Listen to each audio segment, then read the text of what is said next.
दोस्तों आज से हम एक और न्यू सीरीज स्टार्ट करने जा रहे हैं जो सीरीज भी काफी बढ़िया है। तो चलिए एपिसोड 1 को शुरू करते हैं। एपिसोड 1 की स्टार्ट में हमें बताया जाता है हजारों सालों में एक ऐसे लड़के का जन्म हुआ जिसके अंदर डिवाइन बॉडी थी और ये डिवाइन बॉडी इतनी ज्यादा पावरफुल मानी जाती है कि जिसके अंदर भी ये पावर्स हो उसे सुप्रीम गॉड तक के बना सकती है। बस उसे अपनी मेहनत करके कल्टीवेशन पावर्स को बढ़ाना होगा और ये उसकी डिवाइन पावर उसे हर खतरों से बचाते जाएगी। लेकिन कुछ लोगों को इसके बारे में पता चल गया था कि किसी ऐसे बच्चे का जन्म हुआ है जिसके अंदर डिवाइन पावर्स है, इसलिए लोगों ने उस बच्चे की तलाश शुरू कर दी और उस पे इनाम भी रखा गया कि जो भी उस बच्चे का पता बता कर देगा उसे काफी ज्यादा इनाम मिलेंगे और जिसने भी उसे छुपा कर रखा होगा उसे जान से मार दिया जाएगा। लेकिन आज तक के वो बच्चा कहीं पे भी दिखाई नहीं दिया। अब हम कुछ सालों बाद का सीन देखते हैं जहाँ पर फैंग नाम का एक लड़का मार्शल आर्ट अकेडमी ज्वाइन होने के लिए जा रहा होता है। उसके फादर इस काम को करने के लिए मना कर रहे होते हैं। वो उससे कहते हैं तुम्हें हमारा बिजनेस संभालना चाहिए जो कि मास्क को बेचना है। लेकिन तब भी फैंग इस चीज के लिए राजी नहीं होता। उसे तो मार्शल आर्ट अकेडमी ज्वाइन ही होनी थी, इसलिए वो अपने घोड़े पर सवार होकर वहाँ से निकल जाता है। जहाँ जाते हुए उसके फादर भी इस चीज के लिए मान गए होते हैं। लेकिन जब फैंग अपने घोड़े पे सवार आगे बढ़ रहा होता है तभी वहाँ का मौसम बिल्कुल खराब हो जाता है और आसमान से एक जोरदार बिजली फैंग की बॉडी पर आकर गिरती है, जिस वजह से उसका बॉडी और बहुत ज्यादा बाहर आना शुरू हो जाता है। ये देखकर वो हैरान था क्योंकि आज तक उसके पास कोई पावर्स ही नहीं थी। लोग उसे बुली किया करते थे कि वो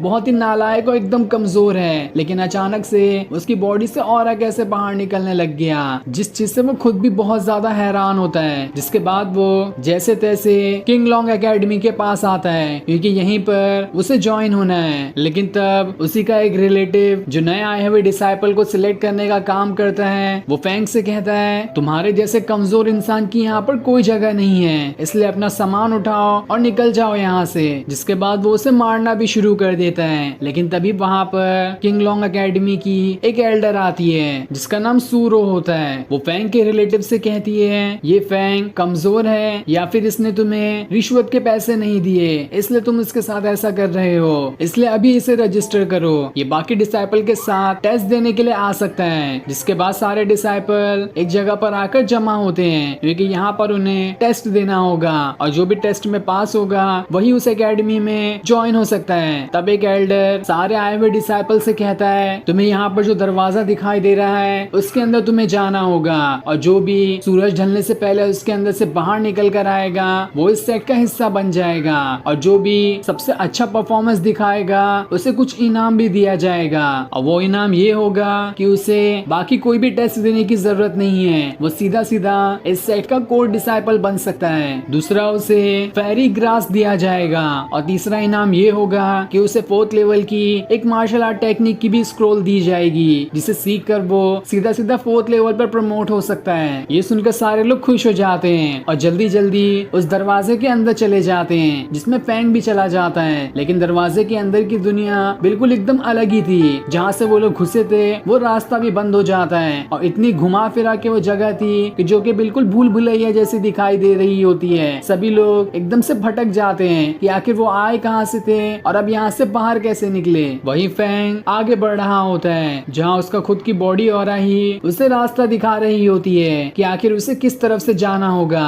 लेकिन उसकी पावर्स यूज करते हुए बाहर जो भी एल्डर्स और बाकी लोग खड़े होते हैं उन्हें पता चल जाता है कि अंदर कोई एक ऐसा इंसान है जिसके पास काफी ज्यादा पावर्स हैं और वो अपनी पावर्स की मदद से ही यहाँ से बाहर निकलने का रास्ता ढूंढ रहा है। दूसरी तरफ फैंग उस जगह पर पहुंच जाता है जहाँ पर उसे 4th लेवल वाली टेक्निक का स्क्रोल और फेरी ग्रास भी दिखाई देता है, इसलिए वो उसे अपने पास रख लेता है। लेकिन जैसे वो वहाँ से आगे बढ़ने वाला था इससे पहले ही वहाँ पर कई सारे मॉन्स्टर आ जाते हैं जो उसके ऊपर अटैक करने वाले होते हैं, जिनसे फैंग बिल्कुल चारों तरफ से घिर जाता है और फिर वो सारे मॉन्स्टर लगातार फैंग के ऊपर अटैक करना शुरू कर देते हैं। फैंग तो उनके सामने जरा सा भी नहीं टिक पाता। लेकिन तभी उसका बॉडी ऑरा निकलना शुरू हो जाता है जिस वजह से उसकी ताकत बाहर आने लगती है। और जैसा हमने स्टार्ट में सुना था कि हजारों सालों में एक ऐसा बच्चा जन्म लेता है जिसके अंदर डिवाइन बॉडी होती है और हो ना हो फैंग वही इंसान होगा जिसके पास डिवाइन बॉडी है। अब फैंग अपनी डिवाइन बॉडी का इस्तेमाल करते हुए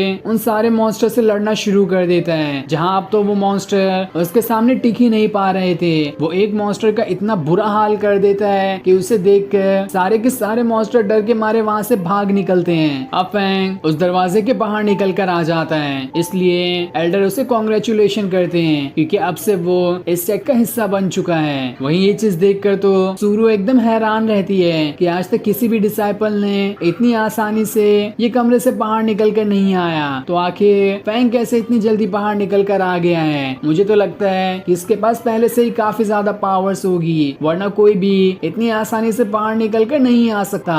अब फैंग अपने कमरे में आकर उस 4th लेवल वाली मार्शल आर्ट टेक्निक को सीखना शुरू कर देता है, जो कि उसे इनाम के तौर पर मिली थी। और जैसे जैसे वो उसे कल्टीवेट कर रहा होता है, वो आसानी के साथ उस टेक्निक को भी सीख जाता है, जिस वजह से अब वो स्पिरिचुअल मार्शल आर्ट के 4th लेवल पर पहुंच चुका था। तभी घर में कुछ लोग आते हैं जो लोग पहले से इस सेट का हिस्सा है, और वो लोग काफी बदमाश भी हैं। उनका लीडर फैंग के पास आकर कहता है, तुम्हारे पास जो फेरी ग्रास है लाओ वो मुझे दे दो, क्योंकि तुम उसे डिजर्व ही नहीं करते, और अगर तुमने उसे नहीं दिया तो ये तुम्हारे लिए सबसे बड़ी गड़बड़ी हो सकती है, हम लोग तुम्हें जिंदा नहीं छोड़ेंगे। लेकिन तब फैंग उसके 2 साथियों को इतनी बुरी तरीके से मारता है कि उनका लीडर भी डर जाता है, और फैंग से कहता है तुम अपने ग्रास अपने पास ही रखो, मुझे उसकी कोई जरूरत नहीं है। जिसके बाद वो अपने साथियों के साथ वहाँ से चला जाता है। वहीं फैंग उनके जाने के बाद जब दोबारा अपना कल्टीवेशन शुरू करता है, तब उसे कल्टीवेशन करते हुए एक बहुत ही खतरनाक ड्रैगन भी दिखाई देता है, लेकिन उसे समझ नहीं आता कि आखिर ये कौन सा ड्रैगन है और उसे ही आखिर क्यों दिखाई दे रहा है। अगले दिन जो लोग फैंग को परेशान कर रहे थे आकर, वही लोग उसके दरवाजे के पास आकर खड़े हो जाते हैं और उससे कहते हैं तुम लोग हमारे ग्रुप में शामिल हो जाओ, क्योंकि इस सेट के अंदर कई सारे छोटे छोटे ग्रुप हैं और उन सभी में कुछ कुछ मेंबर्स हैं, इसलिए तुम्हें हमारे ग्रुप में शामिल होना होगा। हम लोग तुम्हें अपने ग्रुप का लीडर भी बनाने के लिए तैयार हैं। लेकिन फैंग उन्हें मना करते हुए कहता है हट जाओ मेरे रास्ते से, मुझे एक्साइलर हंट के लिए जाना है। लेकिन जैसे वो आगे बढ़ता है, दूसरा ग्रुप उसे पकड़ लेता है और उससे कहता है तुम्हें हमारे ग्रुप में शामिल होना होगा, हमारा ग्रुप बहुत अच्छा है। लेकिन फैंग वहाँ से भी आगे निकल जाता है। जिसके बाद वहाँ पर 2 लोग आते हैं जिनका नाम व्हाइट टाइगर होता है, और उनके ग्रुप की लीडर मिंग नाम की एक लड़की होती है जो कि अभी यहाँ पर नहीं थी। वो व्हाइट टाइगर फैंग के पास आकर कहते हैं हमारा ग्रुप जल्दी किसी को सिलेक्ट नहीं करता है अपने ग्रुप में शामिल करने के लिए, लेकिन हमें मिंग की तरफ से ऑर्डर मिला है कि तुम्हें ऑफर दिया जाए ताकि तुम हमारे ग्रुप में शामिल हो सको, क्योंकि हमारा ग्रुप सबसे ज्यादा पावरफुल है और उसके अंदर पावरफुल डिसाइपल्स को ही रखा जाता है। लेकिन तब फैंग उसे मारते हुए कहता है हट जा मेरे रास्ते से,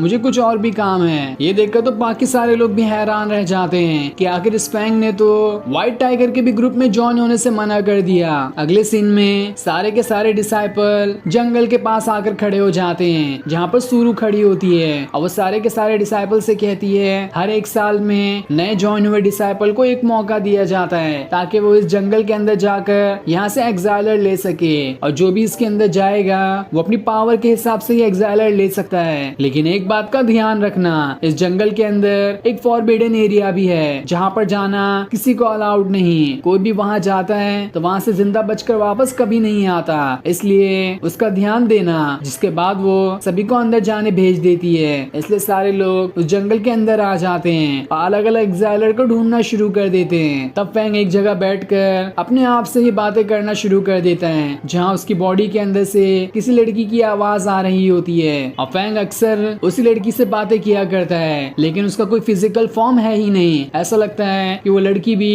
उसी की बॉडी के अंदर का एक हिस्सा है। फैंग उस लड़की से कहता है मुझे वहाँ ले चलो जहाँ पर सबसे ज्यादा पावरफुल एक्साइलर हो सकते हैं। तब वो लड़की कहती है सबसे पावरफुल एक्साइलर तो सिर्फ फॉरबिडन एरिया के अंदर ही है, जहाँ जाने को तो बाकी एल्डर ने तुम्हें मना ही कर दिया है, लेकिन तब भी तुम जाना चाहो तो जा सकते हो। इसलिए फैंग उस फॉरबिडन एरिया के अंदर चले जाता है। साथ ही उसका पीछा मिंग भी कर रही होती है क्योंकि उसे बहुत ज्यादा गुस्सा था इसलिए कि फैंग उसके ग्रुप में शामिल नहीं हुआ, उल्टा उसके ग्रुप की बेइज्जती भी कर दी, इसलिए वो फैंग से बदला लेना चाहती है। यही वजह से वो काफी टाइम से उसका पीछा कर रही होती है। अब फैंग जैसे ही आगे बढ़ता है, उसके अंदर की जो लड़की होती है वो उससे कहती है अब मैं थक चुकी हूँ, आगे का रास्ता तुम्हें ही ढूंढना होगा और मैं अब सोने जा रही हूँ। ये सुनकर तो फैंग भी घबरा जाता है कि अब वो इतने फॉरबिडन एरिया में आकर यहाँ से बाहर कैसे निकलेगा। उसे गाइड करने वाली लड़की तो वहीं पर सो गई। तभी वहाँ मिंग आकर फैंग से फाइट करना शुरू कर देती है, जहाँ वो उससे कहती है तुमने मेरे ग्रुप की बेइज्जती करके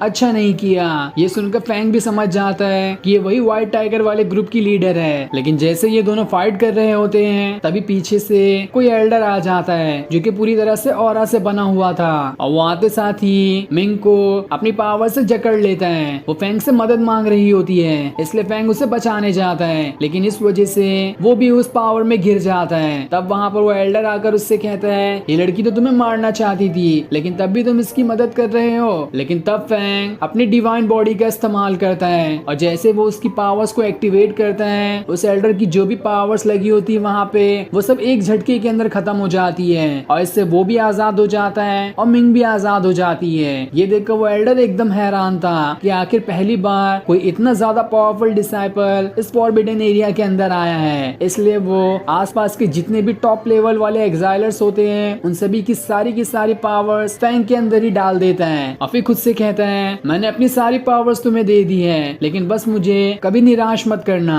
जिसके बाद वो पूरा का पूरा फॉरबिडन एरिया बिल्कुल एक नॉर्मल एरिया में बदल जाता है, क्योंकि अब उसकी वहाँ की सारी पावर्स तो फैंग के अंदर ही जा चुकी है, और वहाँ अब कोई एग्जाइलर भी नहीं मौजूद है। अब देखते ही देखते शाम हो जाती है। सारे डिसाइपल अपने अपने एग्जाइलर लेकर सूरो के पास आ गए होते हैं, लेकिन वो परेशान होती है कि फैंग और मिंग तो अभी तक यहाँ पर नहीं आए, वो लोग आखिर कहाँ पर होंगे। लेकिन तभी उसे सामने से फैंग आते हुए दिखाई देता है, जिसने बेहोश मिंग को गोद में उठाए हुए था। सूरो उससे कहती है आखिर तुम्हें आने में इतनी देर कैसे हो गई, क्या तुम फॉरबिडन एरिया के अंदर तो नहीं चले गए थे। जिस पर फैंग हाँ में जवाब देता है कि हाँ मैं गलती से उस फॉरबिडन एरिया के अंदर चला गया था, और वहाँ पर हमारी मुलाकात किसी एल्डर से भी हुई थी जिसने हम पर अटैक कर दिया था, और उसके बाद मैं बेहोश हो गया। मुझे तो कुछ याद भी नहीं कि आखिर वहाँ पर हुआ क्या। ये सुनकर सूरो भी हैरान रह जाती है। वो उससे कहती है आज तक कई सारे मास्टर ने भी वहाँ जाने की कोशिश की, लेकिन पिछले 1000 साल में सिर्फ अकेले तुम ऐसे इंसान हो जो वहाँ से वापस निकल कर आए हो, वरना आज तक कोई भी उसके अंदर से वापस निकल कर नहीं आया था। जिस चीज से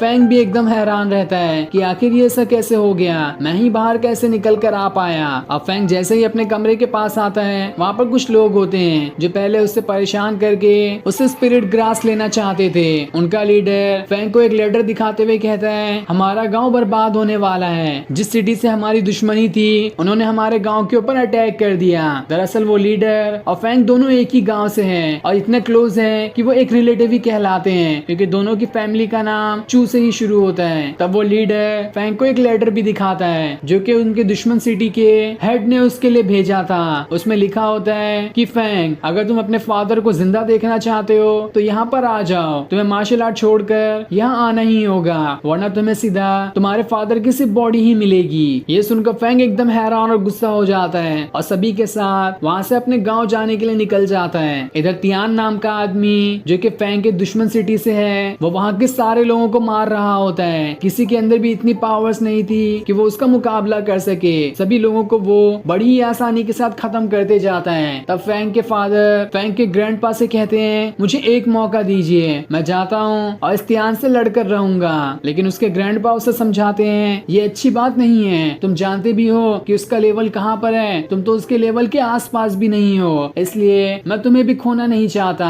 हमें पीछे हट जाना चाहिए, और जो भी लोग ये मांगते हैं इन्हें वो सब दे दिया जाए, क्योंकि हमारे गांव में ऐसा कोई भी नहीं है जो वो इसका मुकाबला कर सके। लेकिन तब भी फैंग के फादर इतनी आसानी से हार मानने वाले नहीं थे। वो अपनी पावर्स को एक्टिवेट करते हुए तियान से लड़ने के लिए जा रहे होते हैं, लेकिन तभी वहाँ पर फैंग उड़ते हुए आता है और इतना जोरदार किक उस तियान को मार देता है कि वो तियान वहाँ से बहुत दूर जाकर गिरता है, जो देखकर सारे लोग एकदम हैरान रह जाते हैं। और फिर फैंग अपने फादर के पास आकर कहता है अब यहाँ पर सब कुछ ठीक हो जाएगा, मैं सारी चीजें ठीक करने के लिए यहाँ पर आया हूँ। उसके फादर उसे मना कर रहे होते हैं कि तुम्हें इससे फाइट नहीं करनी चाहिए, तुम इसके लेवल के नहीं हो। लेकिन फैंग कहता है मैंने अपना लेवल 4 तो ब्रेक थ्रू कर ही लिया है, और ये कितने लेवल पर है, सिर्फ 7th लेवल पर, मैं ऐसे आसानी से टक्कर दे दूंगा। जिसके बाद वो अपनी डिवाइन बॉडी को एक्टिवेट कर लेता है, जिस वजह से उसकी बॉडी से बहुत ज्यादा ऑरा बाहर निकलना शुरू हो जाता है। और जब ये ऑरा तियान का ग्रैंडपा देखता है तो वो समझ जाता है कि फैंग झूठ कह रहा है, वो 4th लेवल पर तो बिल्कुल भी नहीं है, वो उससे कहीं गुना ज्यादा आगे होगा।